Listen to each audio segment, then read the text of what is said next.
Bem-vindos à nossa aula de número 2 para o 5º ano. Passaram bem da última semana para cá? Como é que vocês estão? Conseguiram fazer a atividade da aula passada? Hoje nós vamos corrigir, hein? Pega lá seu caderno, não vai esquecer. Na aula passada, nós começamos a falar um pouco sobre o respeito, sobre os nomes que as coisas têm. Nós demos uma história, lembra a história do Abdu, que chegou no Brasil, não falava a nossa língua e acabou confundindo alguns objetos. Lembram que os pais dele disseram que o carro chamava lápis?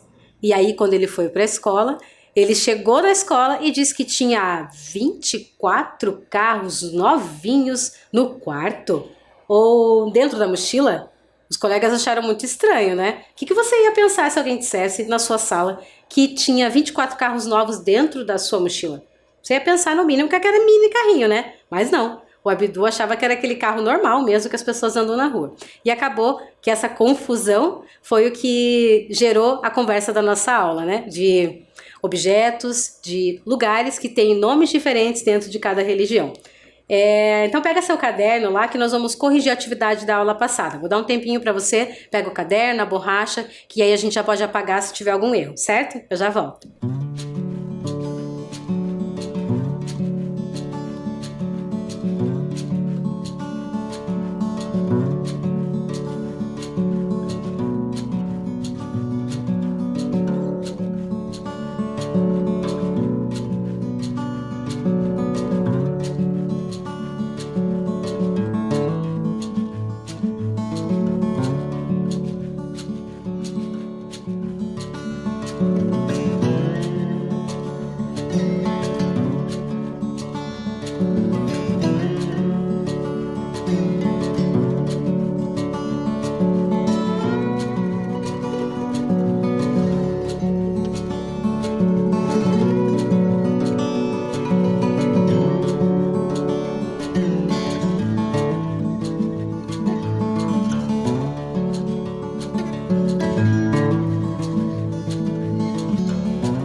Conseguiu pegar o caderno? Então vamos lá, vamos corrigir a atividade da aula passada. Vamos lembrar o que foi pedido?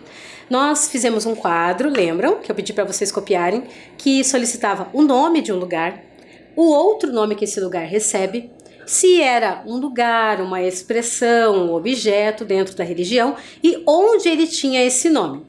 Eu trouxe para vocês um exemplo para a gente corrigir. Caso você não tenha feito ou não tenha conseguido pesquisar, o seu não está errado, né? Nós vamos dar, a professora depois vai corrigir o seu caderno lá na atividade à distância, mas eu trouxe um exemplo para você que não conseguiu fazer, ou então se você quiser corrigir junto comigo, certo? Olhem aí. Eu trouxe a palavra, o nome, né? Terreiro. O outro nome que ele pode receber esse espaço: casa, templo, centro, pode ser conhecido também como roça. Esse lugar, esse único nome, tem, olhem só, 4 nomes diferentes, já eu disse para vocês. Este nome é o quê? É um lugar sagrado. E o lugar ou a região que ele recebe esse nome é no Brasil. Esse lugar que eu trouxe para vocês como exemplo é o espaço sagrado das religiões de matriz afro. Vocês já ouviram falar com certeza, nos terreiros de candomblé e no terreiro de umbanda. Muito bem. Para quem não conseguiu fazer a atividade, eu vou dar um tempo para você colocar aí no seu caderno, certo? Para quem já conseguiu, esse é um tempinho então para você corrigir aí, fazer um certo para você. Eu já volto.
E aí, conseguiu corrigir?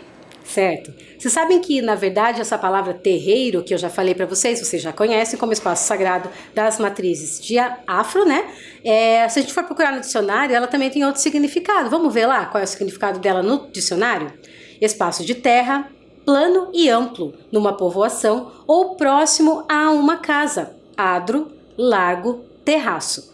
Espaço ao ar livre, onde se realizam determinadas celebrações populares, festas, bailes, etc. Você já deve até ter ouvido, normalmente isso é muito usado no interior, né? Nas cidades do interior, as pessoas falam assim, vou varrer o terreiro, né? E aí ela não tá falando daquele espaço religioso, ela tá falando do espaço de fora da casa, porque normalmente é chão, né, terra batida, e aí a pessoa fala assim, eu vou lá varrer o terreiro, né? E aí não quer dizer que ela tá indo varrer aquele lugar sagrado, né? Ela está indo varrer o espaço de fora da casa, assim como tá lá no dicionário, um espaço próximo da casa. E os terreiros têm também essa associação por conta do espaço como ele é, de terra, né? Se vocês tiverem a oportunidade de visitar algum dia algum terreiro, eles têm essa preocupação em ter esse espaço de terra, porque a conexão com a terra é muito forte, né? Eles podem... As pessoas que frequentam as religiões de matriz afro, eles acreditam que essa conexão com a terra é muito importante. Tanto que dentro dos terreiros, das casas, dos templos de Umbanda e Candomblé, é muito comum, até uma regra, que eles estejam sempre descalços, para que possam sentir a energia da terra, né? A energia desse terreiro. Muito bem. Na aula passada, nós conversamos um pouco sobre a história do Abdu, que tinha não sabia direito aquela palavra, não conhecia direito aquele espaço da escola, e assim quando ele foi conhecendo, ele teve a oportunidade, na verdade os colegas tiveram a oportunidade de conhecer o Abdu e entender por que ele não estava entendendo aquele nome diferente que a professora estava usando. E quando eles conheceram, eles puderam respeitar. Esse é o nosso lema do ensino religioso. Vocês sabem que existe uma frase que nós sempre utilizamos aqui no ensino religioso e que tem tudo a ver com o que nós trabalhamos nas nossas aulas. Você lembra dessa frase? Será? Eu vou fazer um desafio para você. Você já ouviu falar em enigmas? Isso! Aqui tem um enigma para você. Você vai observar esses objetos, essas imagens que estão aparecendo aí e vai construir a nossa frase de ensino religioso, que perpassa o nosso trabalho do ensino religioso. Eu vou dar um tempo para você, escreve aí no seu caderno e nós vamos ler juntos daqui a pouco. Eu já volto.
E aí, conseguiu descobrir? Ou você já lembrava e foi mais fácil? O que saiu aí no seu caderno? Vamos ver se está certo? Olha lá.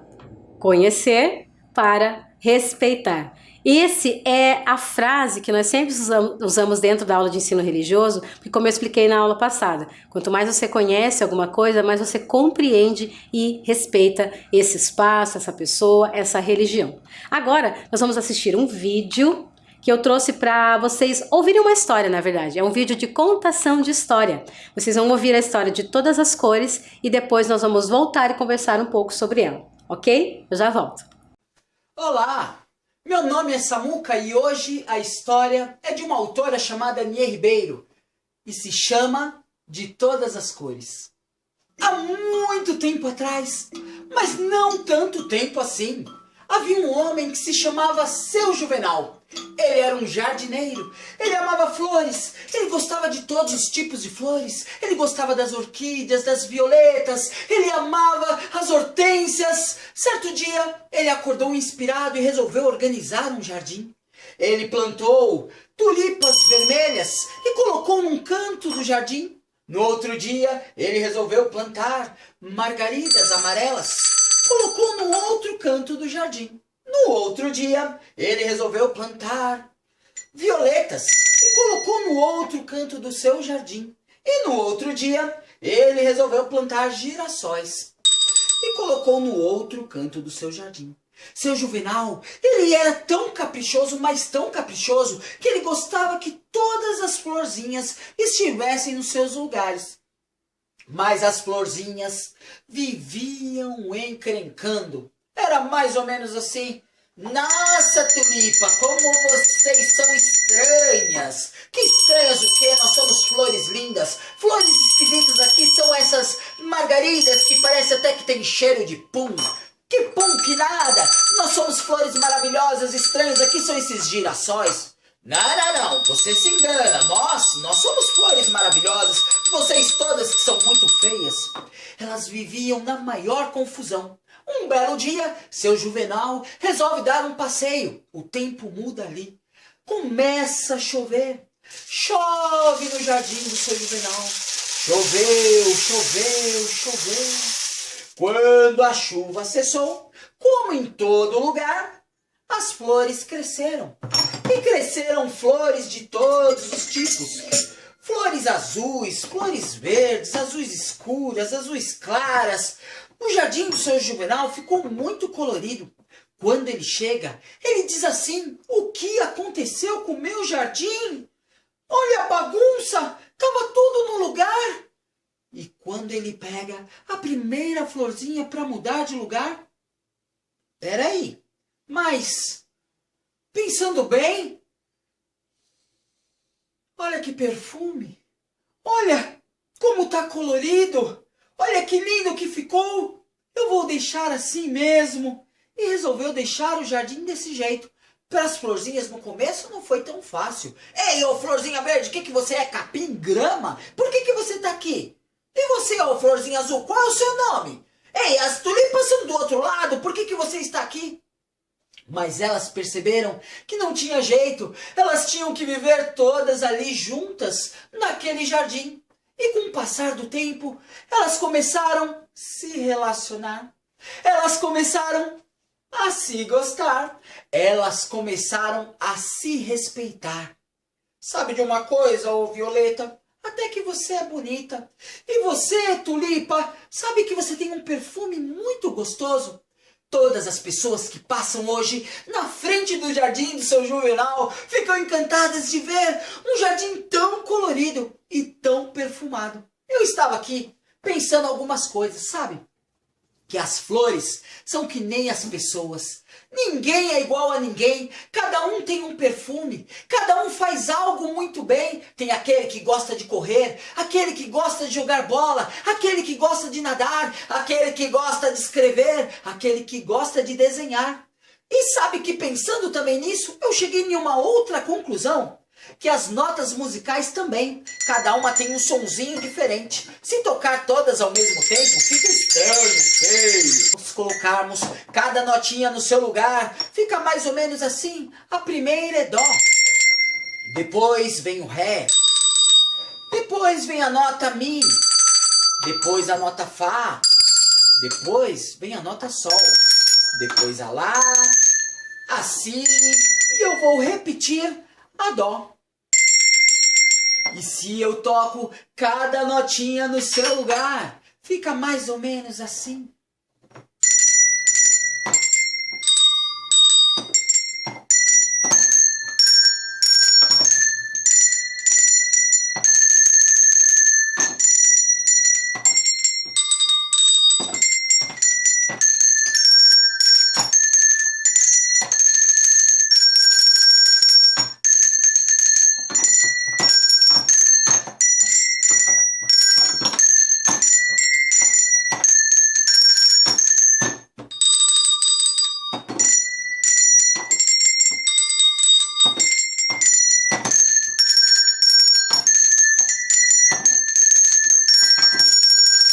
O nome dessa música é Nona Sinfonia de Beethoven. E eu acabei mais uma história. E na próxima eu conto mais uma.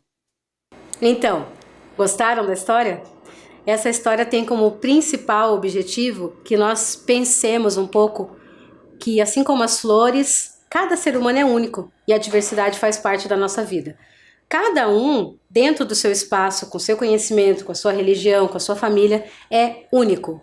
Todos nós estamos aqui em convivência e por isso que a gente sempre trabalha no ensino religioso, que quando a gente conhece, a gente respeita. E viver em sociedade é conviver, é estar com outras pessoas tão diferentes de você, mas que podem te ensinar e você também pode ensinar essas pessoas, aprender de forma mútua.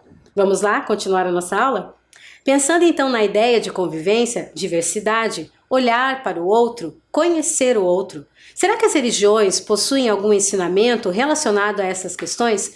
Será que existe dentro das religiões algumas regras? Vocês já ouviram falar nisso? Em regras dentro da religião?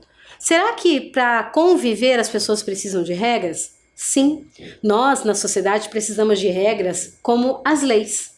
Vocês sabem que as leis dentro da sociedade têm um objetivo, que é de organizar a sociedade. O objetivo da regra de ouro dentro da religião é mais ou menos isso. Nós vamos conhecer algumas agora. Nós vamos falar um pouco dessas regras de ouro das religiões. Mas antes nós vamos ler juntos o que é uma regra de ouro. Vamos ler aí? Observem na tela. É uma lei, o que é uma regra de ouro, né? É uma lei única que está presente em todas as principais correntes religiosas e sapiensais das diferentes culturas do mundo.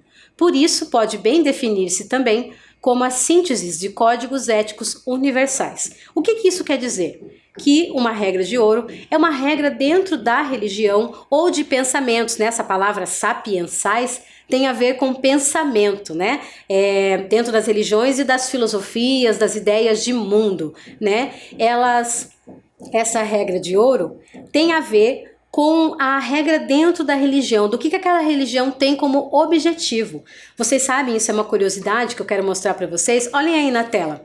Na entrada do Palácio de Vidro, sede da ONU em Nova York, há um mosaico que representa homens, mulheres e crianças das mais diversas origens, religiões e culturas. O mosaico contém a frase: "Faça aos outros o que gostaria que fosse feito a ti", a chamada regra de ouro. Essa é conhecida como a regra de ouro universal. É a regra de ouro que todas as pessoas deveriam ou poderiam seguir. Por isso que ela está lá na ONU, que é a Organização das Nações Unidas, que fala muito sobre o direito, que fala sobre a convivência entre as pessoas. Mas, como eu falei, que a regra de ouro tem dentro de todas as religiões, principalmente, né? Dentro da religião, nós vamos conhecer algumas delas. Vamos lá? Olha lá. Vamos conhecer então algumas dessas regras de ouro? Observem aí na tela. Abençoado quem prefere o seu irmão a si mesmo. Essa regra de ouro está dizendo o quê? O que isso quer dizer? Abençoado quem prefere o seu irmão a si mesmo. Essa regra de ouro tem a dizer que a pessoa que oportuniza que o irmão, que a pessoa, esse sentido de irmão é de todas as pessoas dentro da religião, que ela dê a oportunidade para o outro tanto quanto ela daria para si mesmo. Legal, né? Vamos ver mais uma? Olha lá. Não trate os outros de um modo que tu mesmo consideres danoso. Essa regra de ouro dentro do budismo, principalmente, diz que se você não faria aquilo para você, por que você faria para o outro? Né? Dentro do budismo eles pensam muito assim: será que eu faria para mim o que eu estou fazendo para o outro? Antes de fazer aquilo que a gente acha que poderia ser errado para outra pessoa, você parar para pensar se você faria aquilo com você mesmo, é uma regra de ouro dentro do budismo. Vamos para o próximo. O máximo da amável benevolência é não fazer aos outros aquilo que não gostaria que eles fizessem a ti. Também muito parecida com a regra do budismo. Vamos para a próxima. Amarás o teu próximo como a ti mesmo. Desse mandamento depende toda a lei e os profetas. Esse é um ensinamento cristão muito conhecido e muito divulgado. Vocês já devem ter ouvido, né? Não trate o outro como você não faria para você mesmo, né? Por que você, assim como nas outras que nós acabamos de ver, vocês vão perceber que as regras de ouro normalmente são muito parecidas, têm o mesmo objetivo, que é a gente pensar em coisas que a gente não faria para nós mesmos e que não gostaríamos que o outro também passasse. Vamos para a próxima? Olhem lá. Para ver de frente o espírito da verdade universal e que tudo penetra, é preciso ser capaz de amar as criaturas mais desprezíveis como a si mesmo. Esse ensinamento tem muito a ver com o hinduísmo, porque eles acreditam que, além do ser humano, tudo que está ao nosso redor deve ser respeitado. Quando ele usa essa palavra desprezível, é como se a gente pensasse num animal, por exemplo, que a gente teria nojo, por exemplo, né? Um rato, uma barata ou uma minhoca. Tem gente que tem nojo de minhoca, mas eles têm uma função, né? Eles não estão aqui por acaso. O rato tem lá uma função dentro da sua cadeia alimentar, a barata tem uma função, a minhoca tem outra função. E mesmo que a gente não goste daquilo, a gente não pode tratar mal. É isso que diz essa regra de ouro. Mesmo que seja o ser mais desprezível, que você não goste, mesmo assim, você não pode tratá-lo mal, porque não é o que você gostaria que fizesse para você. Vamos para o próximo? O que é odioso para ti, não faças ao teu próximo. Está nisto toda a lei, todo o resto é comentário. Observaram como elas são muito parecidas, as regras de ouro? Essa é uma regra de ouro do judaísmo e muito parecida com as outras que nós já vimos. Percebem que mesmo dentro de religiões diferentes, o objetivo é o mesmo, é pensar sempre se eu faria para o outro o que eu não gostaria que fizesse para mim. Vamos para a próxima? O respeito por todas as formas de vida é o fundamento. Esse é um ensinamento indígena, né, lá da região dos Estados Unidos, dos americanos, lá dos indígenas americanos. É pensar que a gente tem que respeitar toda e qualquer criatura. Muito parecido com o que a gente viu lá do hinduísmo, né? Que mesmo que seja lá um rato desprezível, que a gente pode achar desprezível, ele tem uma função e ele merece esse respeito, né? Vamos para a próxima? Não fazer nada aos outros que, se fosse feito a ti, te causasse sofrimento. E este é o resumo do dever. Também uma regra de ouro do hinduísmo, que tem várias, dentro do hinduísmo tem várias panteões, vários deuses. Esse também é um ensinamento dentro do hinduísmo, para não fazer o outro que você não gostaria que fizesse a você. Vamos para o próximo. Ninguém é verdadeiramente crente se não deseja para o irmão o que deseja para si. Mais uma vez, tendo dentro da religião esse respeito ao próximo, pensar que será que eu gostaria que fizesse isso para mim? Será que quando eu tenho alguma atitude, eu gostaria que essa atitude fosse feita para mim também? É bem interessante, né? Pensar nisso dentro da religião. Vamos para a próxima. Na felicidade e no sofrimento, na alegria e na dor, deveríamos considerar todas as criaturas como consideramos a nós mesmos. Também, tudo a ver com o que nós já vimos nas outras regras de ouro. Tudo. Todos, não só o ser humano, os animais, as plantas, tudo que está envolvido dentro do universo, dentro desse mundo em que nós estamos, merece respeito. Vamos para a nossa última. Quem pegar um bastão afiado para beliscar um passarinho, deveria antes experimentar em si mesmo para sentir como dói. Esse ensinamento, essa regra de ouro, é uma regra iorubá, um provérbio, né? Um provérbio é como se fosse um ensinamento, né? Uma regra como é a regra de ouro que nós vimos. Então, todas essas regras de ouro que nós vimos hoje têm a ver com essa convivência, né? Como eu falei, a convivência em sociedade. Dentro da sociedade nós temos as leis, que são o que rege, né? A gente estar convivendo entre as pessoas, né, a convivência, porque se não tiver uma lei, se não tiver uma regra, as pessoas ficam muito perdidas, a gente não tem um rumo, né? A lei ou a regra de ouro dentro da religião é para dar um rumo para isso. Agora é a hora da nossa atividade, né? Vamos ver o que nós vamos fazer? Na aula de hoje, nós aprendemos que para uma convivência pacífica é necessário tratarmos uns aos outros com respeito e tolerância. Copie as frases a seguir e pinte-as de acordo com a legenda. Olha lá, como é essa legenda. Pinte de verde as atitudes que estão de acordo com as regras de ouro. Pinte de vermelho as atitudes que não estão de acordo com as regras de ouro. Então, dentro de todas essas regras que nós acabamos de ver, acabamos de conversar, vocês vão copiá-las no caderno e depois, com um lápis verde, vocês vão pintar o que tem a ver com o que nós acabamos de estudar. E de vermelho, as que não têm nada a ver com o que nós acabamos de estudar. Entenderam a nossa atividade? Eu vou repetir. Vocês vão copiar todas essas frases que eu vou colocar aí na tela. Depois vocês vão pegar um lápis verde e vão pintar as atividades as frases que têm a ver com as regras de ouro, ou de vermelho as que não têm nada a ver com as regras de ouro que nós vimos hoje. Ok? Combinado? As frases estão aí. Eu vou dar um tempo legal para vocês copiarem, depois nós vamos corrigir juntos. Tudo bem? Eu já volto.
Muito bem, vamos corrigir então? Olhem aí na tela. A primeira frase, vermelha, fala mal dos torcedores de outros times, mesmo sem conhecê-los. A segunda frase, verde, empresto materiais aos colegas que estão precisando. A terceira, respeito somente as pessoas de quem eu gosto. Ai, vermelha, né? Dou meu lugar no ônibus para gestantes, idosos e deficientes. Muito bem, verde. Ouço os conselhos das pessoas mais velhas. Muito bem, verde. Pego coisas que não me pertencem sem pedir. Ai, ai, ai, vermelha. Respeito a opinião dos meus amigos. Verde, muito bem. Quando estou longe de uma lixeira, jogo lixo no chão. Não pode, né, pessoal? Vermelha. Muito bem. A nossa aula de hoje fica por aqui. Eu espero que você tenha gostado de conhecer as regras de ouro das religiões. Não esquece, lava bem a sua mão, lava embaixo da unha, usa máscara e se puder fica em casa. Um abraço apertado e até semana que vem. Tchau, tchau.